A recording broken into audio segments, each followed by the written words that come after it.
name is Sandrine. I'm going to introduce this MOOC, Understanding Queues. First of all, what are the course objectives? Queuing theory aims to model waiting or blocking phenomena. To be more precise, in queuing theory, these phenomena are characterized by mathematical models. This makes it possible to compute average system performance, such as average delay or a blocking probability. Reciprocally, it's possible to dimension system resources in order to reach a given performance goal. This course will be divided into 5 weeks. Week 1 is an introduction to queuing theory. We will introduce basic notions such as arrivals and departures. Particular attention will be paid to the Poisson process and to exponential distribution, two important particular cases of arrivals and service times.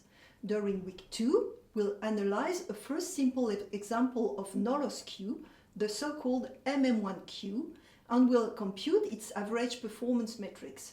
Week 3 will be dedicated to a basic course in discrete time Markov chains. We'll learn how they are characterized and how to compute their steady-state distribution. Then, in week 4, we will move on to continuous time Markov chains. Again, we will study their characterization and we will analyze their steady-state distribution. Equipped with these tools, we will then analyze the MM1 queue. In week 5, we will study multi-server and infinite capacity queues and study how to dimension a loss network. Let us start with a very simple example. Consider a queue with one server and an infinite waiting buffer.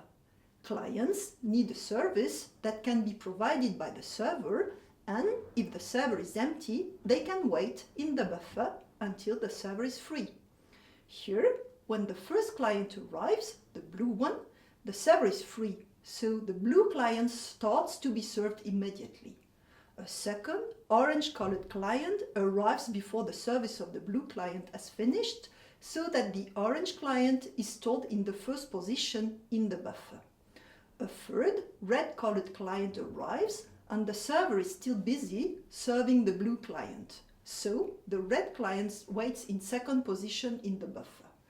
Again, a new green-colored client arrives and is stored in the next position in the buffer. Then, in this example, when the blue client is no longer being served, it leaves the system and releases the server.